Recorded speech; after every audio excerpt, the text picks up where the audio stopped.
Welcome everybody to Fergo and the Freak. My name is the Glorious League Freak, and today we are introducing you to a new rugby league outlet, and it is run by one of our listeners and somebody you've probably seen on Twitter. It is Eel's Dance Mum, and her name is Julie. How's it going, Julie? I'm good. How are you, Freaky? Oh, I'm pretty good. It's your first time on the podcast. What's it like being on the Fergo and the Freak podcast? Scary. Yeah, you don't have to be scared. There's nothing to be scared of. Nervous. First Hey. public interview. Yeah, it is, isn't it? I didn't think of that. Jeez. Yeah. Now I'm nervous. Okay, so now you come up with an idea. First of all, tell us a little bit about yourself. You're from Melbourne, but you currently live in Adelaide. Yes. And you're a little bit of a new rugby league fan. How did you get into rugby league? Okay, so it was around about 2009. And my partner at the time, he used to play league. And then because he used to play it, he watched rugby league. So I got into it. It just so happened to be Jared Haynes' famous season. Mm. And from there, I fell in love with it. He was so exciting to watch. And yeah, basically that's it. And so, yeah, I mean, 2009, obviously, that was... I guess that was probably his best year. I mean, he went on that sensational run with the Eels, and he became your favourite player, didn't he? Yeah, and at that time, I was actually a Melbourne Storm supporter. Mm-hmm. And because I was from Melbourne, I'm like, well, it has to be Melbourne. That's my team. Mm-hmm. But the more I got into league and understanding it, I actually found... mainly because of Jared Hayne, I wanted to watch Eels games. Yeah. And all of a sudden it became, actually, you know what? Mm. I'm not really hoping Storm's winning. I want Parramatta to win. Mm. And that's when it clicked. Actually, I'm a Parramatta Eels fan. It's funny how that happens sometimes where you just realise that you're enjoying another team more. Yeah. Yeah, and it was just so happened that, like, you know, it had to be Parramatta, and I haven't got to see my team win a grand final. If I had stuck with Storm, I could have had the exact same things happening, just actual grand finals wins. Just something called success. It would have been great. Yeah. You must Still have looked would have at had strict titles. points. It makes you wonder, like, when you saw how long it had been since they won a title, the Parramatta Eels, and you looked at how quickly how recently most other teams had won, you must have been like, oh yeah, they're due. Yeah, yeah. And at that stage, I didn't even know that, like, you know, Cronulla had never won one. Mm-hmm. Yeah, so... You saw the duck get broken. Yeah. I really, really did think that Parramatta was going to win one soon, like within 10 years of me watching it. Wow, you've got a lot to learn. Yes, I do. So you come up with a really cool idea, and it's one that really excited me when you told me about it. Tell us about that idea and what it's called. Okay. So as you pointed out, I've still got a lot to learn about rugby league. Mm-hmm. And so do a lot of other mums. Mm-hmm. So I thought I could make a documentary. Mm-hmm. And about rugby league, absolutely everything about it. I started that about 3 years ago.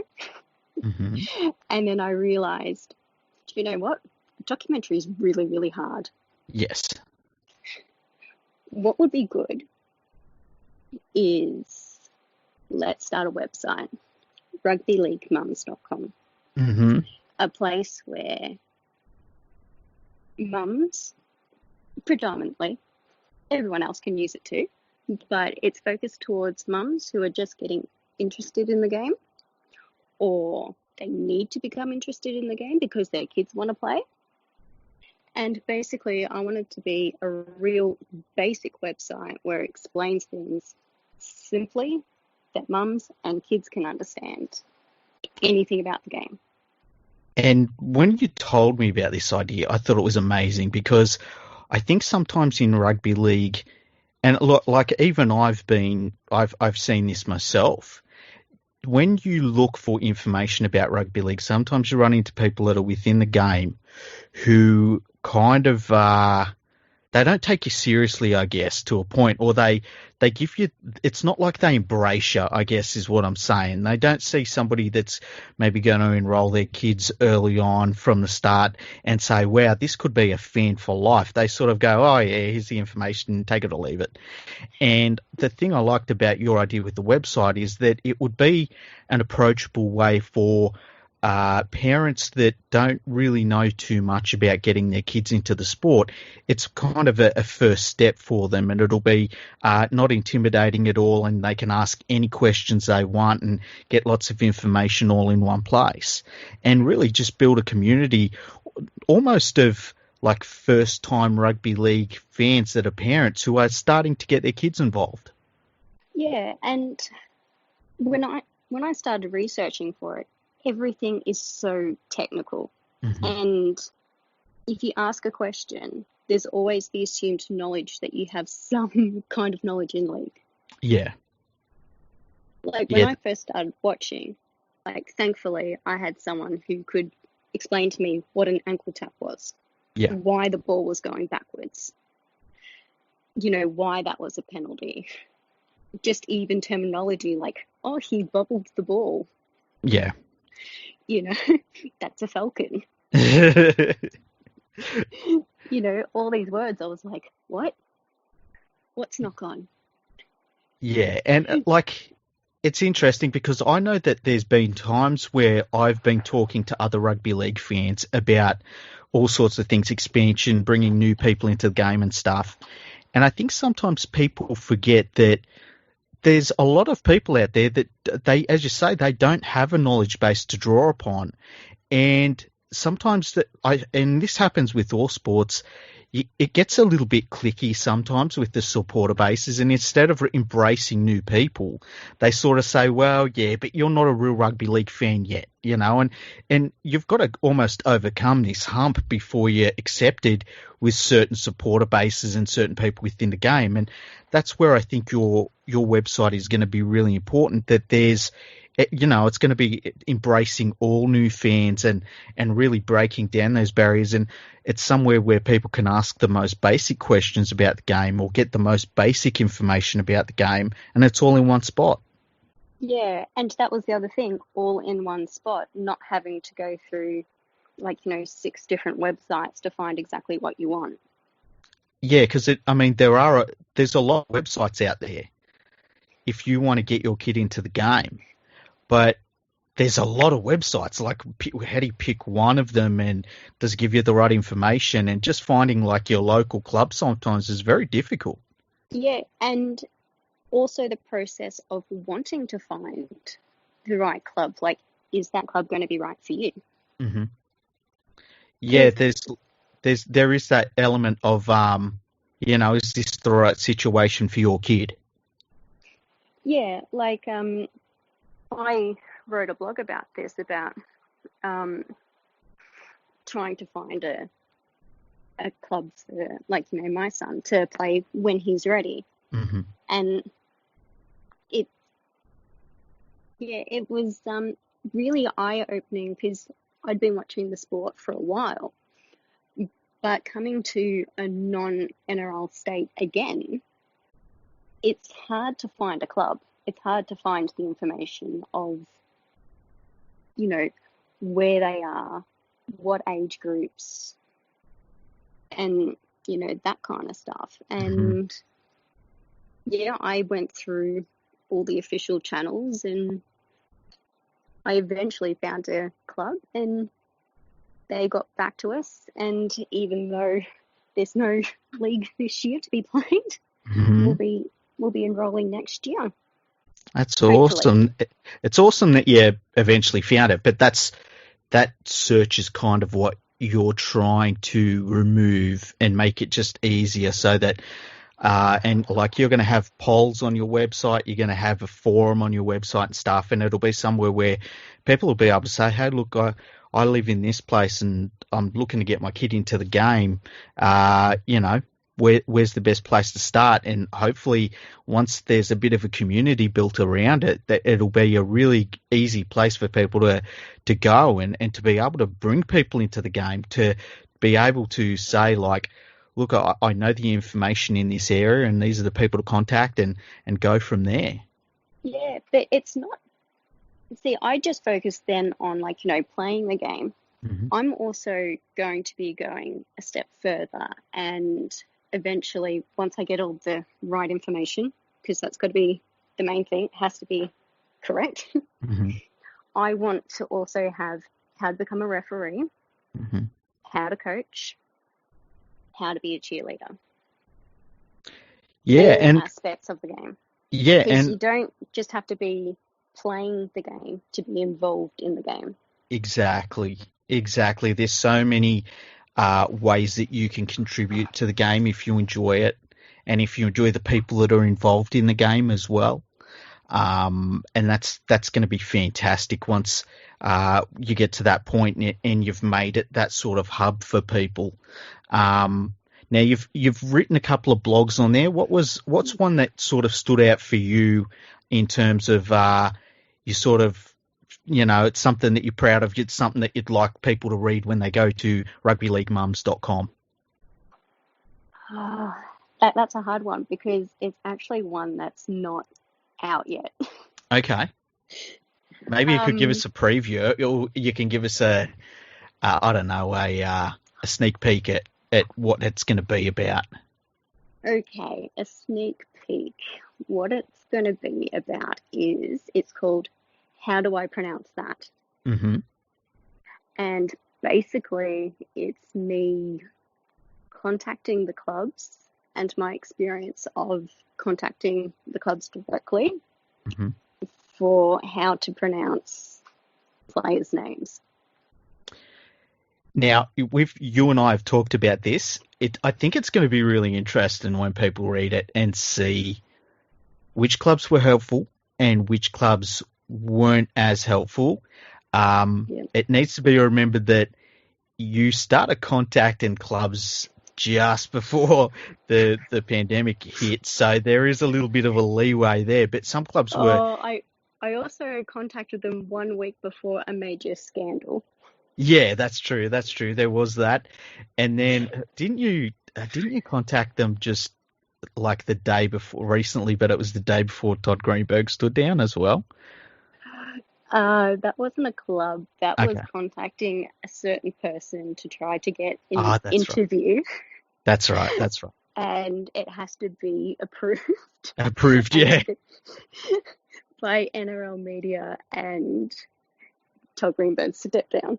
So Yeah. basically, if I'm really interested in doing something and contacting a club or an official channel, just expect a major incident to happen. Yeah, Pandemic. something terrible. Yeah, maybe we should just get contacting the Sydney Roosters all the time, hey? I tell you what, if the Panthers make the grand final this year, I want you to contact the opposition team, right? Can you do that for me? Oh, I can't say yes to that because it might be Parramatta. It's not going to be Parramatta. Hey, by the way, you talked the other day about needing to find a new favourite player that played in the game still. Now, Can you go through that thought process and who you decided was your new favourite player? Okay, so my old favourite player was Jared Hayne. Mm-hmm. He was exciting. He was from Parramatta, so that eventually became my team. Mm-hmm. So, and he was good looking. He was a dreamboat, let's be honest. Yes. So these are criteria. They have to be exciting to watch, had to be decent looking, and come from Parramatta. Okay. And so Junior Paulo, why'd you choose? Who'd you go with? a player that Andrew absolutely loves, Mm-hmm. Moses. Mitchell Moses. All right. Andrew's going to Mitchell Moses. love hearing that, hey? Yes. I I have to mention I love his passion for the game. I tell you what, when he's on the field, he's full of energy.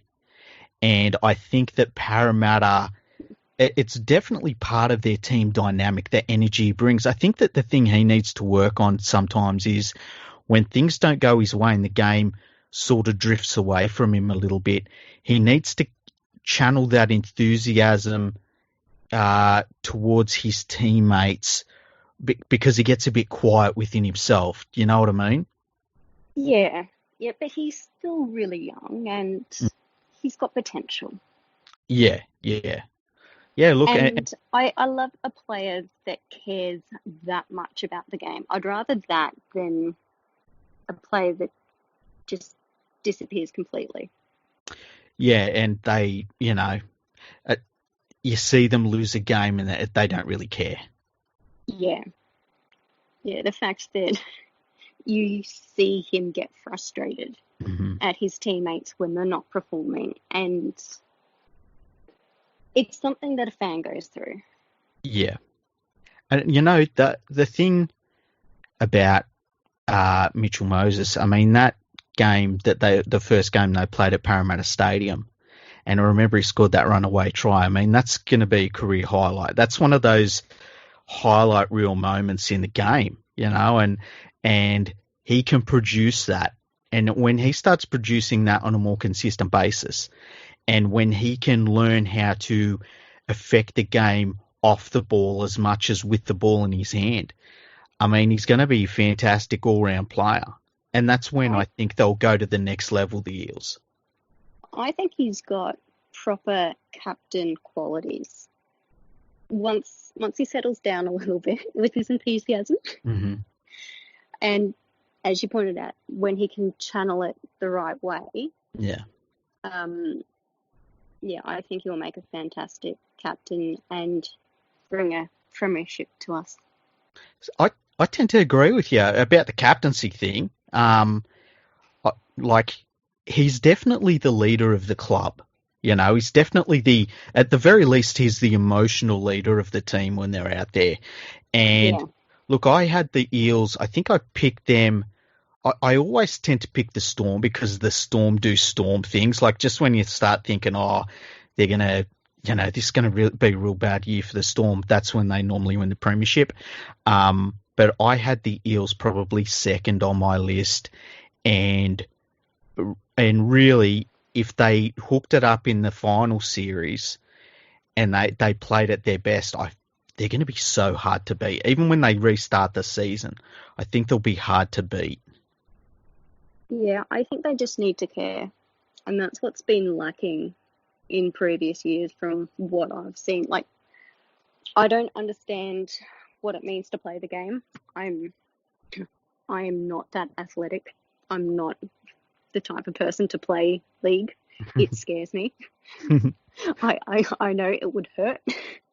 That's what I mean by it scares me. I'm happy to cheer from the sideline or as a cheerleader. That's my involvement in the game. You know what? I think that's a normal reaction to when you watch rugby league. I think that, and I've said this before, people that want to play a sport where the idea is you get thrown the ball and 13 other people are going to drag you to the ground, that's not normal. I think the normal reaction is to be like, yeah, that's pretty scary. Yeah, it's like I know you get used to it over the time, and that's what the junior leagues are for, to teach you how to do all that safely, and that's why I'm not scared for someone else to play, Yeah. like my son and that. But for myself, I know I can't handle that pain. Okay, so we've got some very important questions for you now. And these are very, very important questions. I'm nervous. Oh, you should be. You should be. Okay, who's your state of origin team? That would be Queensland. How dare you? How dare you? Why I Queensland? I inherited Queensland. Okay. When I first got introduced to the game, the person who was explaining it to me followed Queensland because they'd lived there, so that became my team. Okay. But Now, if sorry. if I hadn't have been introduced to it that way, Yeah. I most likely would have followed New South Wales because Yeah. of Hayne. Okay. So, is there any way we can convert? Huh? No, Ah, damn sorry. it. So, if in international football, who do you go for? Or in league. Yeah, of course. I had to double check. Yep. Because that will be Australia. Excellent. That's all we need to know. Who do you go for in any other sport? Is there some other sport where you follow a different team? Union. Okay. Who do you go for in that? New Zealand. Okay. Because my mum's from New Zealand. Okay. And growing up, I didn't know that there was two different rugby leagues. Mm-hmm. I mean, two different rugbies. There was Yep. league and union. Yep. So when I got introduced to the sport, I didn't even know about the Wallabies. Or as I call them, the mustard disgrace. Yeah, so like I knew who Gregan and Matt were, but that was about the extent, and so I inherited the All Blacks. So, okay, here's a question for you. When you didn't realise there were two different sports, when it was described to you, what did you think? Well, I thought that both games threw the ball in. Yep. You know how they did the little scrum, The line out thing. Line out, yeah, not scrum, Yeah. the line out thing. Yeah, I thought both games did that. But league was played faster. Okay. Yeah, I didn't know there was an actual major difference. Yeah, and you know what? That's one thing that I talk to some people about as well. They'll say, "Oh, there's a difference between rugby league and rugby union, and blah blah blah." And it's like sometimes people just don't realise, and a lot of the time they don't care.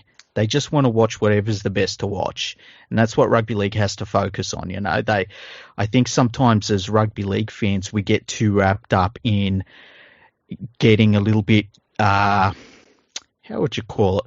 We get too riled up about trying to explain all the differences to a new person when they really don't care. They just want to see the best version of it, you know? Yes, and the amount of people that they didn't do it nicely when I kept calling it rugby. Yeah. The amount of times I was corrected, and it wasn't in a nice way. Yeah. And I mean, like on social media and that, it's like people saying, "Oh, you know, you should know the difference." I came from Melbourne. We don't have league. At that stage, we didn't have league. Yeah. Like growing up, I didn't get into the sport until 2009. Mm-hmm. So I was already in my mid-20s by the time I got into the sport. And so even now I still slip into calling it rugby, even though I know there's a major difference between league and union, and and why you shouldn't be confusing the two and calling league union. Yeah, and you know what the funny thing is, that if you go to Northern England and you say, "Oh, how about the rugby?" They talk about rugby league. You're talking about rugby league. If you go to south of England and say, "Tell me about the rugby," they think you're talking about rugby union. And in Australia, we kind of call them league and union. There'd be places in the world where you'd say, "Oh, tell me about the union," and they'd be like, "What are you talking about?" They wouldn't have any clue. They'd just call it rugby. Yeah, and to confuse matters even more, my mum grew up calling it football. Yeah, well, look, in Sydney, we called it football as well. We said, "Oh, I still call it footy." I say, "Oh, who's winning the footy, I'm going to the football." So yeah, it's a funny one, and I think people sometimes forget that, and they get pedantic. You know what people are like online there. Um, they pick up little things that don't really matter. Yeah, and especially if you're new to the sport, it's something that I think needs to be forgiven. Yeah, definitely, Like, you know, definitely. because that can turn someone off. Like, if, like, oh, well, if I'm going to get something as small as, like, you know, just the name wrong, what happens when I, like, call that penalty wrong or call that, that play wrong? Yeah, I totally understand that, and I agree, and that's why I like your idea for your website because that'll be like a almost a safe place where people can ask questions like, "What's the difference between the rugbies? Is there two different types?" And you know, I think it'll be fantastic for people that are just learning about the game, and it'll be like a stepping stone into the wider sport, and that's why it's something that I want to help promote. It's something that I think everyone should get behind. I hope that the different NRL clubs and local clubs as well, especially get behind it. And I would hope that down the track, the NRL also sees it as an opportunity for them to get, information out there and to people that are going to really be looking to take them first steps into rugby league. Yeah, and I even looked into what they teach the players. Yeah. And I wrote a blog about that. That's another one that I'm actually proud about. And I would love it if anyone in the NRL is listening. I'd love to be invited up to Sydney or Queensland and do some of the education, see what it's like. Is there a test? How is it like? How is it taught? I'd Hmm. love I'd love to learn It how would it's be. delivered and Yeah. That would be very cool. The question I would love to find out is, do they put because from my understanding is that basically it's junior players, NRL players. So say NRL or young elite junior players around 18, 19, 20 that they put through these courses. I wonder if they've been doing the same thing with the women's players that are in the game. That'd be really interesting to find out. And yeah, to read an article from you where you've done one of these courses with the players that the players have done, I think that would be fantastic and a really good opportunity for the NRL to sort of show some inclusiveness and to show what they're doing with their player development because that's a really big and important part of player development is learning the professional side of the game and how to conduct yourself not only on the field but off the field. yeah, like, just even something as simple as their media training. Mm, I'd love to know what they go through just for that. yeah, Learning how to talk to the media, how to be approached, how not to approach, all of that kind of stuff. Do they do little scenarios together? Get up in front of like a classroom and go, "Hi, I'm so and so from, this newspaper," and yeah, do little conversations and really put them on the back foot, that kind of thing. yeah. I wouldn't have a clue. That's what I'd like to find out. That'd be great. Yeah, and like I'm not really talking that much about the women's game, but that's because I haven't had an opportunity to really sit down and watch the games properly. Hmm. So my knowledge in the women's game is unfortunately really lacking. Hmm. And I really hope that, like, over the next couple of years, like, the women's game expands a lot more. It's put on at decent hours Hmm. that we can watch it and I can learn more about the players and how the women are playing. Like I've seen a couple of games, but not as much as I'd like to. Yeah, I know for me personally, I have not seen too much of the women's NRL matches, but I've seen I mean I've seen all of their test matches and the state of origin games for Australia anyway. Um, for the last probably 2 years, I think, or 3 years maybe. And I mean, it's great. I've talked about it on the podcast before, where I feel like it's one of the women's sports where you watch it and you don't feel like you're missing something because it's just so skillful and fast. And I mean, the hits they probably hit each other. It's pretty Yeah, amazing. yeah, the games that I've seen, I found really exciting. It's Mm, just unfortunately the times that they got aired, at least in like Melbourne, when I was living there and watching, I I just I couldn't spare the time to actually watch it while looking after a young child. yeah, So unfortunately, the NRL didn't get me as a dedicated viewer for the women's game just yet. yeah. It's going to change as soon as I get more free time and it's, yeah, and I can record things properly. yeah, yeah. Because I can't watch every game live. Sometimes I'm there watching the game at 3 in the morning just so I get to see my team lose. So I wouldn't know what that's like this year. My team's undefeated, Just letting you know. Mighty Panthers. Excuse me, my team are the premiership winners right now. It's only 2 weeks in. Stop bragging.